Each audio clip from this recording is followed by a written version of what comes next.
नमस्कार, मैं प्रिया, आप देख रहे हैं पब्लिक इंट्रो। दोस्तों, क्या धनखड़ के बाद अगला इस्तीफा नितिन गडकरी का होगा और क्या शाह वर्सेस गडकरी में मोदी की कुर्सी फंस गई है? ये सवाल इसलिए क्योंकि एक तरफ जहां पीएम मोदी ने 75 साल का होने पर इस्तीफा देने से साफ इनकार कर दिया है, तो वहीं दूसरी तरफ गडकरी पर शिकंजा कसा जा रहा है। जैसा कि आप जानते हैं कि गडकरी संघ के करीबी सांसदों में गिने जाते हैं, तो क्या ऐसे हालातों में उपराष्ट्रपति चुनाव में क्रॉस वोटिंग से बचने के लिए अमित शाह धनखड़ के बाद गडकरी को ठिकाने लगा देंगे? सवालों के जवाब आपको बताएंगे, लेकिन सबसे पहले गुजरात लॉबी ने कैसे खेल किया है, खबर देखिए न्यूज 24 की है। इसमें लिखा हुआ है कि E20 फ्यूल पॉलिसी पर सुप्रीम कोर्ट में 1 सितंबर को सुनवाई। क्या है मामला? तो जैसा कि आप जानते हैं कि एथेनॉल ग्रीन फ्यूल को नितिन गडकरी ने दिन रात प्रमोट किया। उसी E20 फ्यूल को लेकर सुप्रीम कोर्ट में याचिका लगाई गई है कि एक तरफ याचिका दाखिल की गई है, तो वहीं दूसरी तरफ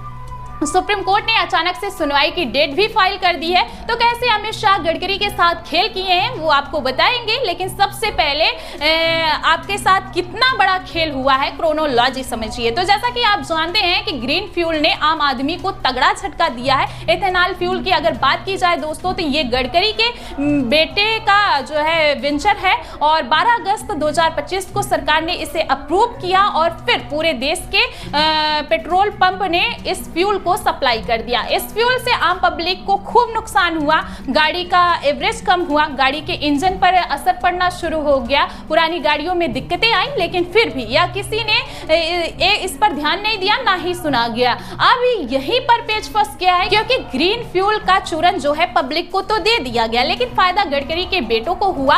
आप ग्राफ देखिए, महज 5 सालों में श्यान एग्रो लिमिटेड की 18 करोड़ की कंपनी अब जो है 510 करोड़ की बन चुकी है। एक तरफ गडकरी के बेटे दिन रात जो है फायदा उठा रहे हैं, तो वहीं दूसरी तरफ आम आदमी की कमर टूट गई है। इसी को लेकर बवाल हुआ तो सुप्रीम कोर्ट ने एक्शन लिया है। तो ये तो हुआ खबर का बैकग्राउंड। अब खबर का मेन पॉइंट समझिए दोस्तों। दरअसल धनखड़ के अचानक हुए इस्तीफे के बाद से संघ के करीबी कई सांसद नाराज हैं। सिर्फ सांसद नहीं बल्कि गुजरात लॉबी के विरोधियों ने भी बगावत करनी शुरू कर दी है। वसुंधरा राजे ने अचानक पीएम मोदी से उपराष्ट्रपति चुनाव के बीच सदन में हाई लेवल मीटिंग की है। तो वही शिवराज सिंह चौहान भी संघ प्रमुख मोहन भागवत से 45 मिनट की मुलाकात किए हैं। पहले तो नितिन गडकरी एनडीए की हाई लेवल मीटिंग से मोदी नारे लगाने नहीं गए। फिर भरे सदन में मोदी के कई बार नमस्कार करने के बावजूद गडकरी ने कोई जवाब नहीं दिया। सूत्रों की माने तो संघ के करीबी कुछ सांसद उपराष्ट्रपति चुनाव में बड़ा खेल करने का प्लान बना रहे हैं। फिलहाल इस प्लान को अमित शाह ने पहले ही भांप लिया और अमित शाह को इस खतरनाक प्लान का अंदेशा तो तभी हो गया था जब कॉन्स्टिट्यूशनल क्लब के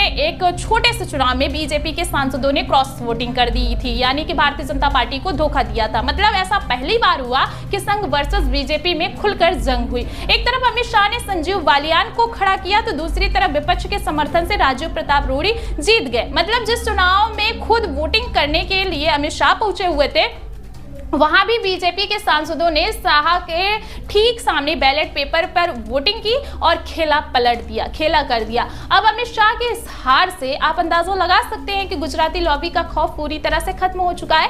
एक तरफ अमित शाह के मुंह पर कागज मारे गए हैं, तो दूसरी तरफ पीएम मोदी के मुंह पर वोट चोर गद्दी छोड़ के नारे लगा रहे हैं, गूंज रहे हैं। और ऐसे में अमित शाह उपराष्ट्रपति चुनाव में कोई रिस्क नहीं लेना चाहते हैं दोस्तों। इसीलिए पहले तो शाह ने मंत्रियों और मुख्यमंत्रियों की 30 दिन गिरफ्तारी पर कुर्सी जाने का बिल पेश किया और अब एक्शन लेने की तैयारी है। वहीं एक तरफ नितिन गडकरी पर शिकंजा कसा जा रहा है, तो दूसरी तरफ नायडू के करीबी अनिल अंबानी से लेकर मुकेश अंबानी तक उन पर भी केस दर्ज हो चुका है।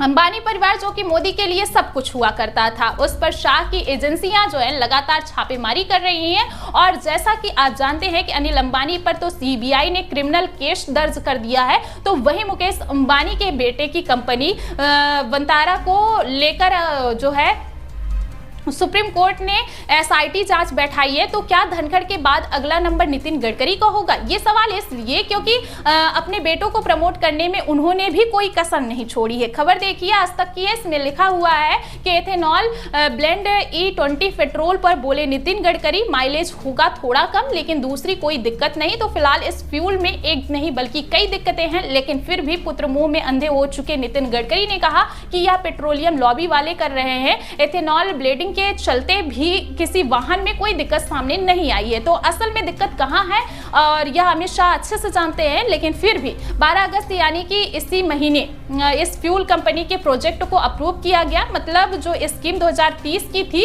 उसे 2025 में लागू कर दिया गया और यह कोई हवाई बात नहीं है, खबर भी मौजूद है और आप खबर देख सकते हैं। इसमें लिखा हुआ है कि नितिन गडकरी का एथेनॉल ब्लेंडिंग से कोई संबंध नहीं होना चाहिए, क्योंकि वो हरदीप पुरी का मंत्रालय है। टारगेट भी 2030 का था 20% ब्लेंडिंग का।